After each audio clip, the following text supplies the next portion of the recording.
ओम नमः शिवाय, जय महाकाल। कैसे हैं आप सभी शिव भक्त। आप सभी शिव भक्तों के ऊपर मेरे देवादिदेव महादेव की कृपा बनी रहे, आपके सारे जीवन के दुख और कष्ट खत्म हो, आपकी कामना पूरी हो, यही मैं महादेव से प्रार्थना करता हूं। देखिए, हम सबको पता है कि 11 जून 2026 के दिन पड़ रही है अधिक मास में पड़ने वाली आखिरी एकादशी और सबसे बड़ी एकादशी, परम एकादशी, जिस दिन आप सभी लोगों को 11 तुलसी के पत्ते का अचूक उपाय करना होता है। पूज्य गुरु जी ने विशेष तौर पर कहा था, ध्यान रहे, एकादशी तिथि के दिन तुलसी जी में ना ही जल समर्पित किया जाता है, ना ही इनके पत्तों को तोड़ा जाता है और ना ही इनको कोई भोग लगाया जाता है, क्योंकि एकादशी और रविवार के दिन क्या होता है, तुलसी जी का भी उपवास होता है ना। तो इस वाले उपाय को आपको करना कैसे है और ये क्यों करना है, क्योंकि ये सबसे विशेष उपाय जो पूज्य गुरु जी ने कहा कि जब आपकी कोई कामना पूरी नहीं हो रही है, किससे रिलेटेड कोई कामना, नौकरी नहीं लग रही है, पदोन्नति नहीं हो रही है, व्यापार नहीं चल रहा है, दुकान नहीं चल रही है, कोई विशेष मनोकामना, कोई हृदय की बात, चाहे अपने बच्चों को लेकर के हो, तो ये 11 तुलसी के पत्तों का उपाय इस एकादशी के दिन करना बिल्कुल मत भूलना। गुरुदेव की ही कथा से सुन करके और समझ करके पूरे उपाय को बहुत ही आसान भाषा में आप सभी शिव भक्तों को बताऊंगा, परंतु उससे पहले आप सबसे बस एक छोटी सी प्रार्थना करना चाहूंगा कि जो भी शिव भक्त पहली बार आए हैं, मेहनत के लिए चैनल को लाइक जरूर कर दीजिएगा, सब्सक्राइब भी कर दीजिएगा और कमेंट बॉक्स में हर हर महादेव जरूर से लिख दीजिएगा। पूज्य गुरु जी ने कहा कि ये जो एकादशी तिथि जो होती है, चाहे वो पूरे साल भर की 24 एकादशी में से कोई भी एकादशी हो, तुलसी जी के अंदर ना ही आपको कोई जल समर्पित करना है, ना ही कोई भोग लगाना होता है, ना ही कुछ चढ़ाना होता है, क्योंकि इनका क्या होता है, इस दिन व्रत होता है।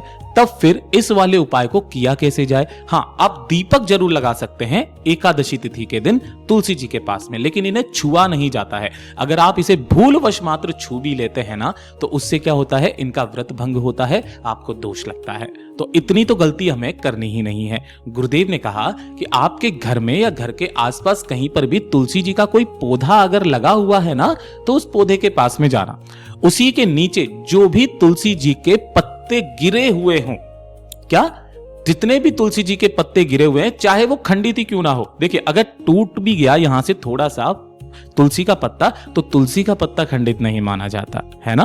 तो आपको कितने पत्ते लेने हैं, 11 पत्ते गिन करके ले लेना तुलसी के, ठीक है ना। अलग अलग से लेना, ऐसा नहीं है कि आप किसी भी एक डंडी से लो, जैसे कि यहां से ये वाला तोड़ोगे ना, तो ये एक तुलसी का पत्ता हो गया, ठीक है। तो आपको इस तरीके से गिरा हुआ कोई सा भी तुलसी का पत्ता ले सकते हैं। 11 पत्ते लेने हैं और एक लोटा लेना है तांबे का।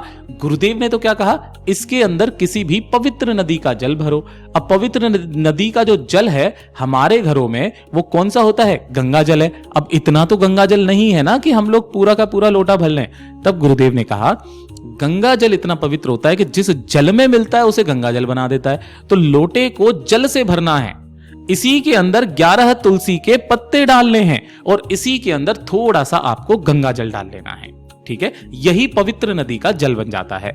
इसे ही लेकर के आपको पहुंचना है आपके घर के आसपास जो भी भगवान नारायण के स्वरूप का मंदिर हो। अब नारायण के स्वरूप का मंदिर क्या हो गया, जैसे राधा कृष्ण का मंदिर हो गया, है ना, या फिर आपके ऐसे करके ले लो राम सीता का मंदिर हो गया, या फिर सत्यनारायण भगवान का मंदिर हो गया, विष्णु भगवान का जो भी रूप है, अगर आप उनमें से किसी भी मंदिर में जाते हो, जा सकते हो।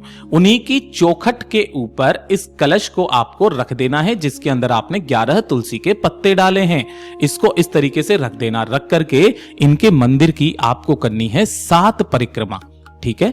और 7 परिक्रमा अपनी कामना मन में कहते हुए करना, सम्मुख में आना, फिर से वापस इस वाले कलश को यहां से उठाना और उठा करके आपके घर के आसपास, मंदिर के आसपास कहीं पर भी अगर कोई पीपल का पेड़ है, तो उसी पीपल के पेड़ के पास में जाना और वो संपूर्ण तुलसी के पत्तों का जल अपना नाम, अपना गोत्र और अपनी कामना कह करके पीपल के पेड़ में इस संपूर्ण जल को समर्पित कर देना। पूज्य गुरु जी ने कहा, आगे आने वाले 3 महीनों के अंदर अंदर आपकी वो कामना, आपका वो कार्य, आपकी वो सिद्धि निश्चित रूप से पूर्ण होती है। पूज्य गुरु जी के ये सभी उपाय बहुत ही ज्यादा खास और अद्भुत जरूर कीजिएगा। वीडियो पसंद आ जाए तो लाइक करना, चैनल को सब्सक्राइब जरूर से कर लीजिएगा।